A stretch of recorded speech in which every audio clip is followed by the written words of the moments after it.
Balandia Congo Live Télévision, boy malamu na 3W Congo Live Télévision, chaîne YouTube namno et mesana kolobela bino bosembo ya mboka Congo, politique topé actualité à République démocratique du Congo. Lelo toye susu tozongi su a na parler de justice et sika wapi affaire Mike Mukebai audience penza topé verdict lelo penza sengeli ba kata yango nde toye a ko participer bongo l'audience ya mokwale lelo totala lolenge nini bazuzi bako kata likambo Mike Mukebai tomoni ba avocat Mike Mukebai bazali awa na kati pona ko sambela penza mona mboka Mike Mukebai kasi ya passe zelete baboy Mike Mukebai abima na prison aya bongo ko samba ndenge salamaki mikolele kaki lelo penza baboy ye baboy ko autoriser ye aya ko samba kasi bazuzi ba avocat na ende baza apona ko samba pe baboy bapandisango bakota na kati pote tozwa ba image totiki mino bolanda lolenge nini ba avocat na ye balobi na tina ya audience wana depuis tokutani bongo na sima to sepeli lisusu cour erazo prononcer arrêt nae azaki pe déjà en difficulté ndenge l'autre fois ministère public azaki en difficulté donc eza arrêt moko ya soni mingi cour alobi boye ba moyen to soulevaki que honorable Mukebai a recouvré ba immunité nae abi eza fondé te pourquoi biso to soulevaki article 118 et lobby lorsque député aza lésé, c'est-à-dire décision moko ya bureau assemblée provinciale c'est pélicité il faut ça nini recours abi décision donc décision nyonso en article 118 alors ba immunité na ba levaki yango na article 95 soko ke na article 108 ezolobela ce qui en ce concerne la discipline tout ce qui est discipline à niveau ya assemblée provinciale. Bon sikoyo, botala nano bino moko. Entre 95 na 108 na 118. Bozomona te que article 118 est englobé et tout ce qui est immunité, décision à ba immunité, lever des immunités, na tout ce qui est discipline. Alors bango balobi que article 118 wana auto évoqué eza étranger. Soki ba immunité wana ba le vakango surpris article mo ezalaki après 118 donc et puis bota nan eloko moko toyaki a depuis 9h hein to andoze la arrêt depuis 9h mais to comprendre te to vandi bazeli sibiso to ebine mambango le kaka ti sikoyo toza soki 13h ne ba bengi biso pona nini ba rendre arrêt na bango mais to sepeli na biso ezalango un bon débarras de façon cour à l'obité bokende na juridiction mususu ba kopesa bino raison po biso cour na contexte toza nango tokokoka pour satisfaire binoté. Donc c'est ça le message. Donc pour la biso tozo ça l'appel contre décision oyo tozo kene na cour de cassation en appel bien entendu pour que cour annule ango. Batu boza la calme règlement intérieur il y a assemblée provinciale et sengito aux la juge aux la kaka avocat pour nous comprendre ango ça clair. Même moi, il y a première CO à comprendre yango. Donc, l'électeur à Lingwala, base à la calme. L'électeur à Villa Kinshasa, population Villa Kinshasa, on va compter toujours dans Mukebai, base à la calme. Je crois que ici, là, il y a des conseils et cours de formation, Makambo et Kokende bien. Donc, en tout cas, avocat, tous en a OCP là. Pour façon, tout le monde n'est pas court, quand même pas. Mon lobby, audience, il y a les 4, alors qu'ils ont les 14, alors qu'ils ont acquis les 4. Article 18, donc tu comprends que courrier moko et asa satisfait même. Bon, que faire? Si vous mettre Mbaki yebisa biso na Conseil d'État, résultat ni bimaki kuna parce que to moneka lo kasa moko na procès outi koleka ebimaki mais ba imboka ba koluka koyeba kuna na Conseil d'État nini de bimaki. Non, il faut séparer les choses. Awa tozali, j'aurais souhaité question to le gouvernement émission moko élaborée pour que Batouba comprenne le message à l'élu examiner. Un cours d'appel à l'objet non fondé demande na biso ba moyen oya pesi yango na expliquer bino donc entre 95 na 108 na 118 ni ne landignon soit après et 118 on comprend donc 118 yango lobby 118 et lobby boye lorsque député na lobaki yango d'ailleurs lorsque député provincial au ba sanctionner na bureau assemblée provinciale à se sentir que non décision ne se pélicité il faut ça la nini à ça la recours et le honorable Mokebaï à ça la qui 118 et continuer lobby boé ce qui a CPE des bureaux à l'Assemblée provinciale azana 8 jours francs na ndenge ya lingala to bazani na 10 jours hein pour nous faire comprendre batunyo so na 10 jours pour na à répondre par écrit ce qui a répondre té automatiquement décision est nulle. Est-ce que vraiment pour balobi te ko décision et à lever des immunités ou ya te balobi la décision c'est bien défini. Balobi te une décision balobi la et en français to lo bati. Hein droit au to sala ka na français balobi la décision. Donc décision nyonso et assemblée provinciale ce que c'est pays nango il faut ça là. Donc biso toza en tout cas ce qui est vrai rassurez-vous tu as déçu, c'est vrai, tu as déçu dans la justice à Congo, à niveau, mais tu l'as mis ici à beaucoup côté, tu as saisir qu'à la mingité conseil cour de cassation en appel pour na akokako. En attendant, le 25, au Babengi Sibino, Awaïza pour Bossa la liste. Déjà, ceux qui ont sali appel, tu as ce soir le 25 T, dossier au Sénat et Makalikolo. Merci beaucoup. L'impression comme si pour Batobangi Baye Babino Batobobi Nobeko, dossier à Monateba et Fandina, nous commis au Samba, dossier à immunité. Ndeko, toujours Koloba et puis toujours Singana Congolais va comprendre bien dossier à Honorable Mokebaï. Dossier à Honorable Mokebaï, il y a dossier toujours opposé dans des Monateba, au Biso Stoyebi. Mais ndenge toloba qui na audience eleki toboyi kosamba te mais tolingi ete makambo esalema bien et puis proprement. Proprement pourquoi? Parce qu'ils ont porté ma casse pour la crédibilité, il y a justice na biso et puis crédibilité il y a population na biso. Pour une toloba ibongo. Pour être mibeko izo kambamboka particulièrement mibeko izo kamba ensemble provincial na bango. Mibeko bango moko ba élaborer qui ba député provinciaux et puis cour d'appel a déclaré qu'on conforme à la constitution. Mibeko on est le était député azana ba bengi immunité. Immunité on est nini eza empêche na ba poursuite. Donc ils ont quoi obstacle moko izo pekisa bolandi to bokangi ya ba député na moment moko boy songolo. Parce que quand honorable Mukeba ezani eza été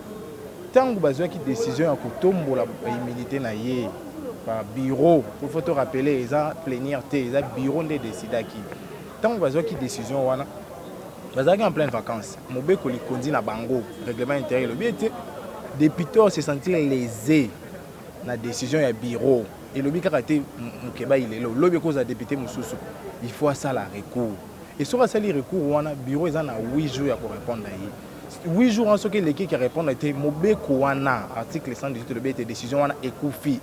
to reconstruire le les ala jamais ndé on to ba qui était tout ça là qui recours ensemble répondre à bisoté donc to considérer en vertu article 118 dans mon que décision wana ezo existait donc honorable Mukeba a recouvert qui déjà ba immunité et on to senga ina cour été a constaté que honorable Mukeba a recouvert ba immunité et puis procureur général a dans le droit ya ko komela sous ensemble ko senga ba tombola immunité donc to samba te contre immunité to samba pour être respecter ndemi beko ezo kamba biso tout dans l'état de droit le but il faut respecter les textes qui régissent et organisent le fonctionnement des institutions ainsi que de la République et on toujours senga et mi beko les à la respecter dans la minute ce tongi to comprendre bezo samba na assemblée provinciale toni toujours samba na assemblée provinciale toujours samba ndé pour ba respecter mi beko ya mboka notamment mibeko ya assemblée provinciale wana règlement intérieur na bango donc et l'autre senga na ba juge ba constater que bango mo dans cela qui règlement na bango ba respecter yango te pour na nini pour dans 8 jours et puis 5000 bango d'après règlement intérieur na bango ba répondre honorable Mukeba te et par conséquence moi na mboka honorable Mukeba a recouvert ba immunité na. Parlons de la notification. Est-ce que mon amboka Mike Mukeba va notifier qui a député le sous-souté to bakanga qui est le notification de makarate. Toujours c'est la notification qui le rappel karaté même pour na ba immunité to yoka ki na biso na bino elongo na mingongo ya bilobeli na date ya le 10 septembre qui va lever immunité. Toujours jamais mukanda ya koloba ite honorable Mukeba toujours notifier lelo et te longo. To kotisa recours na délai. Bah répondre à et puis tu as signalé ensemble par voie d'huissier tout le monde était là été recours monsieur de côté qui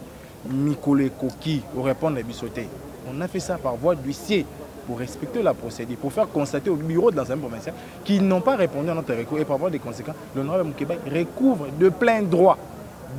ses immunités. Donc on peut dire que avec Kalaka na président Oui, en tout cas, dans Ngonga Lelo, ndenge maître Mbaki alobi, toujours kende na appel pour te faire valoir le droit na biso pas juge ba leki. Pour les degrés de juridiction supérieure, tout ça bango été. Ba juge pas to zala ki pa na bango, ba pesi biso raison té par rapport à ba élément na bango biso to critiquer parce que to kende mal jugé et to liquiété ba juge à likolo ba ko tombola vraiment droit pour te checker confiance et belé mais to comprendre que confiance na biso wana et pour te boti na ngombo mate yango to kende ko checker confiance na ba juge à likolo pour to tala été bango va faire respecter mibeko ya mboka o ils a règlement intérieur na bango et puis constitution ils ont garantir droit à défense parce que au ba ko bongisa ba moya mandoki non ndenge nini soki ba pesi mo candidat to ndeko to longole immunité lelo boko mona teke makambo nyonso bosala na mwana mboka Mike Mukeba azowumela lisu na bolo ndeko honorable Mukeba aza combattant ya liberté aza combattant ya somi ya bana Congo esengo na ye eza komona ete mibeko ya mboka na ye ba respecter yango biso toza ba avocat na ye ye aza client to proposer ye apesi so ba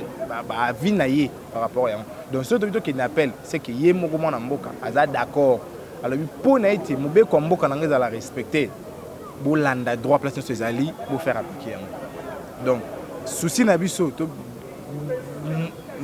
désir à makasi honorable Mukeba ete mibeko ya mboka na la respecter abunda kande pour na respect ba texte et surtout texte on a azalaki parmi ba élaborateur nango po azalaki na plénière jour basalaki tester wa mibeko nini ezo motiver bino ekola ki sabino ke bokolonga ndeko eza mibeko to nango article 118 et lobby clair ceux qui na 8 jours bureau et répondre té décision wana ils ont réputé nul wana eza mibeko na bango nde lobby siko ndeko nanga noto bitu na question ceux qui mibeko lobby bongo nanga noto kokanisa nini 8 jours biso to kotisi ba répondre té après 8 jours tout simplement que 8 jours ekoki et bo répondre té décision wana existé ka non biso na bino to yebete muto azali kolo ya mibeko azate même ba juge to biso ba sambeli toza obligé ko observer respect à texte wana yango honorable Mukeba bi maître bo bunda bo sala ete mibeko mboka nanga ezala respecter donc to bunda kaka pour na respect ba texte moi question ya suka lelo yo soki akwenini Godin Poyi, président Godin Poyi, est-ce qu'il y peut répondre à la justice en étant président de l'Assemblée provinciale et que les Kaka Rabou? Tout ça, je compte Godin Poyi déjà. Tout ça, je compte décision. Décision à bureau. Donc, ce qui est décision à bureau est quoi? Biso, et on a client sur le global était mi bekonde longi, les droits à gagner. Et vous allez monter à gagner. Pour tous en action contre Godin Poyi, tous en action de poète mibeko za la respect. Donc ce qui est lelo mibeko longi victoire ya peuple congolais a été oyo biso to bundela oyo batu ba kufela respect à ba texte yango to obtenir lelo à travers dossier honorable Mukeba. Merci.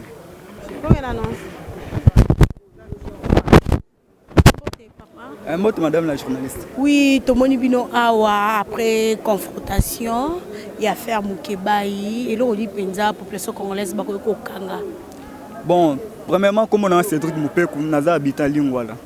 Toyaki na verdict il y a justice pour rendre justice na oaza envoyé spécial na biso na niveau ya CPR na niveau ya assemblée provinciale à Kinshasa à la personne de Mike Mukeba. Mais justice est sali au rendre verdict nango et reporter dans les jours à venir. Mais biso toza toujours na confiance à la justice na biso. Mike Mukeba c'est notre camarade, c'est notre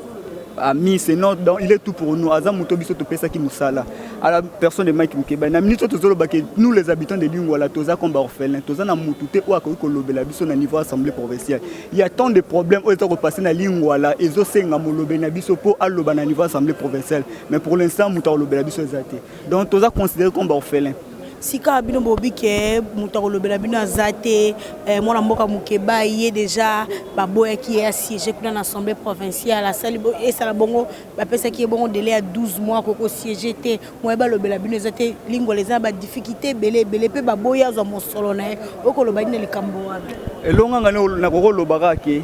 j'ai vite compris que c'est comme si état de droit o yaki ezana moi catégorie moi bato o ezako toucher.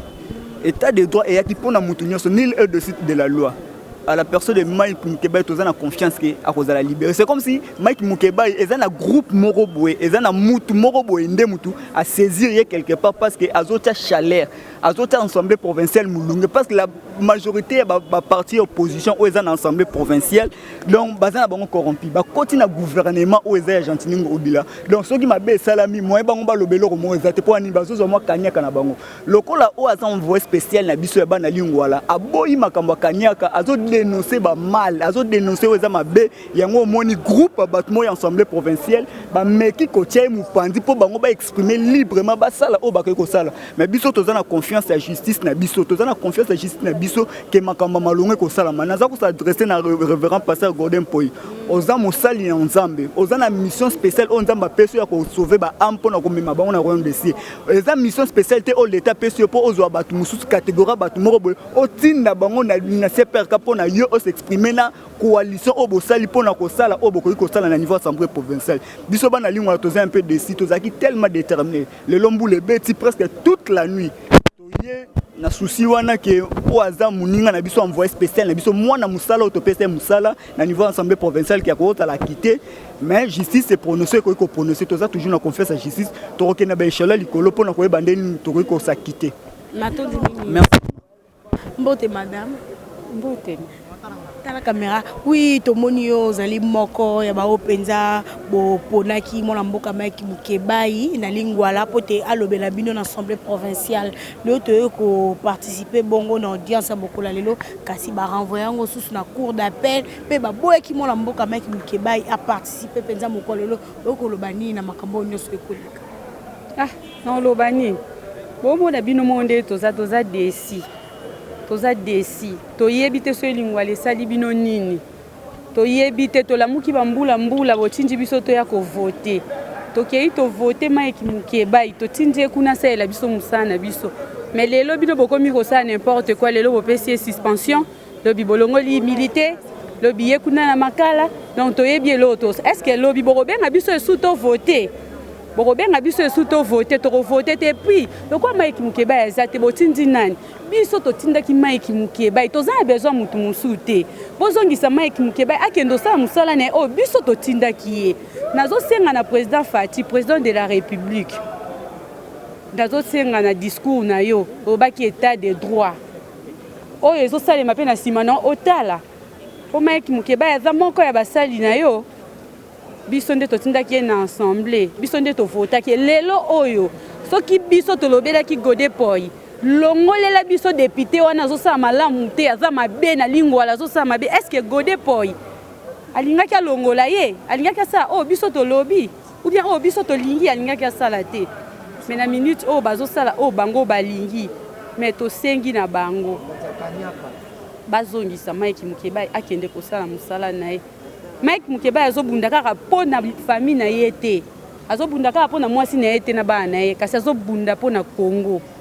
tosengi na président de la République état de droit na discours na ya lobaki état de droit tolingi état de droit salema le 25 ans tokoya tozwa député na biso tozonga na ye azongaki ekosala mosala oyo biso totindaki ye mpo eza propre te bokomi donc peuple aza esu na sens te na Congo oyo o peuple azosenga bozosala yango te biso tolingi président Fati soki pouvoir eza pona peuple oyoka biso ozongisela biso maiki mukebai na lingwala akende kosala musala na o biso tovotelaki po tolamuka na bambula topola mbula pona kokie kovote tovote maiki mukebai totie wana bomoni lelo bozosala donc bino peuple donc boyoka na bino yete problème na biso ezali peuple bozoyoka peuple te tosengi na bino na kombo nzambe na likolo président de la République liloba na moko ekobikisa matondi merci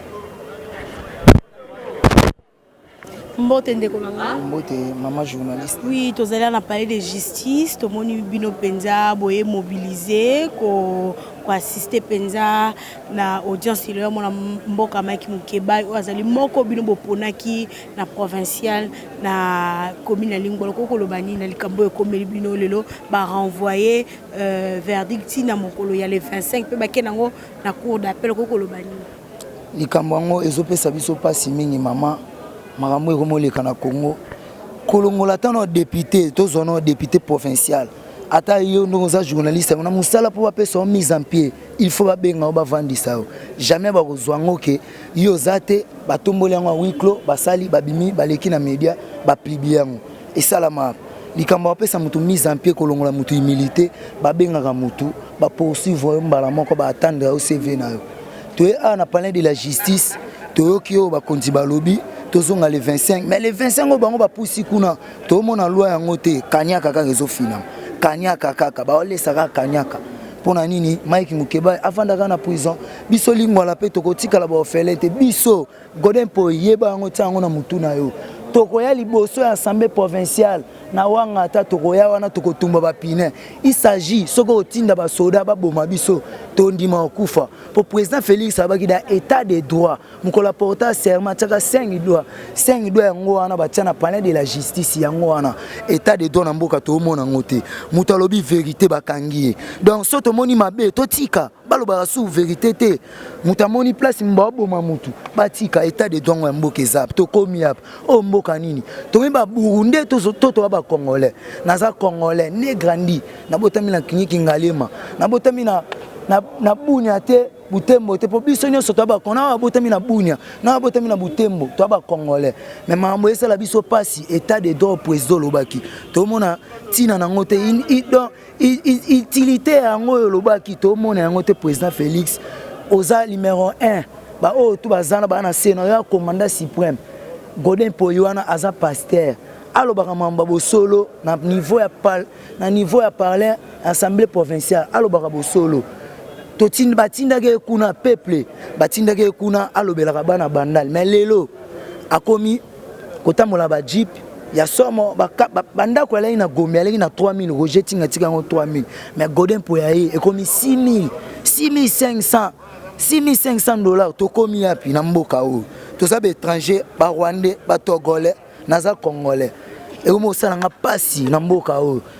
tina état de droit ya mboka o président Félix zonga nanu yaka na mboka yo za numéro 1 Congo eza yo ata mwana botami sika 5e président o ba otangisa bana na niveau maternel yo nde ba otanga yo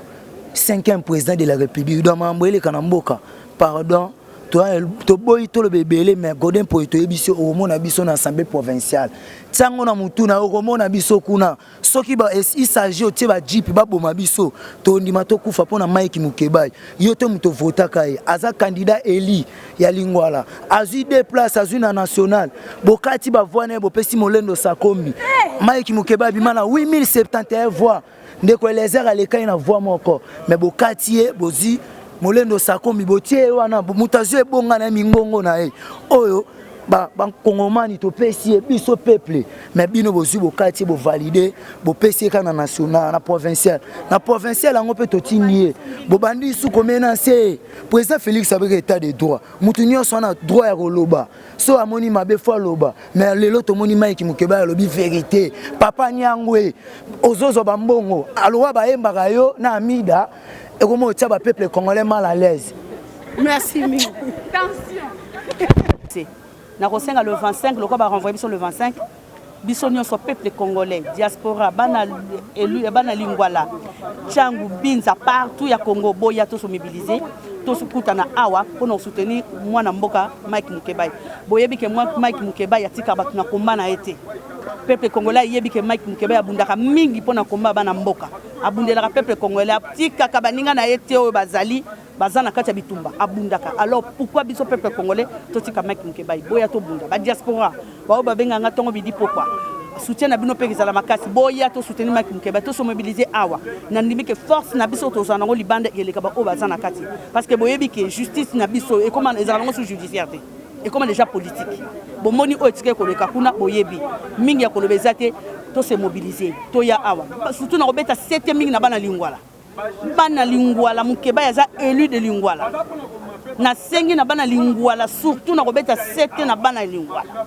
to se mobiliser le 25 biso nyonso tokutana awa donc message nanga ezalaki mais bavocat balobi le 25 bango baoya boete ekoma makambo ya cour de cassation tozo confirmer toya boye le 25 bon maintenant là ils ont dépendre na bavocat so babi toke na cour de cassation toke na cour de cassation information ezanga nango to kopesa information batu nyonso toza kuna na cour de cassation et bon pona baninga ya Mike o Mike ya soutenir toza na cour constitutionnelle to ba invalider bango message nyoko le bapo to komona bango te na procès Mike Mukeba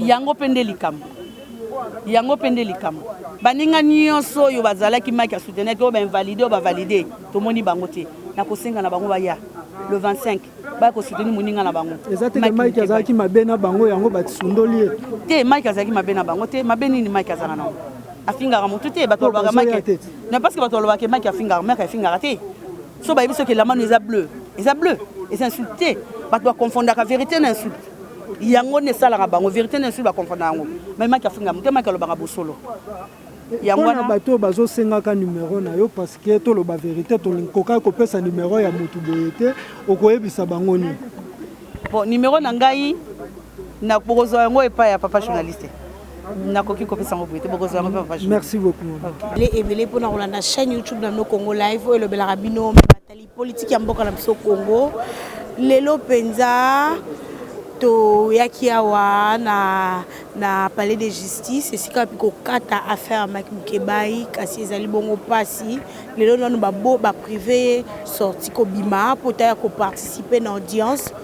Allez, lelo susu ba uti ko kata marmo verdict fallait kata malelo kasi ba renvoyer ngo na cour d'appel qui no mokola le 25 octobre to ebité bo uti ko la na ndenge ni confrontation et salami bolandi maître Mbakinda uti ko loba bolandi ba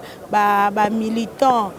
ya mona mboka Mukebai ba openza ba vota qui est ba plutôt ba électeur na ba vota qui est na lingwala botiko yoka ndenge ba koloba to kombo na suka merci na avec mon sima caméra Guy Botambela merci na balandi balanda rapso partout dans le monde entier un tonton doux de caractère mon vieux David Olito j'en suis bon moi papa social na pesio ba mbote yani kunu l'imbattable depuis États-Unis ba mbote na yo na bosa inte Richard Maka ya mama Wiving Sevolo ngala mino soki nzamba zongi te to mona ni na mikolo koya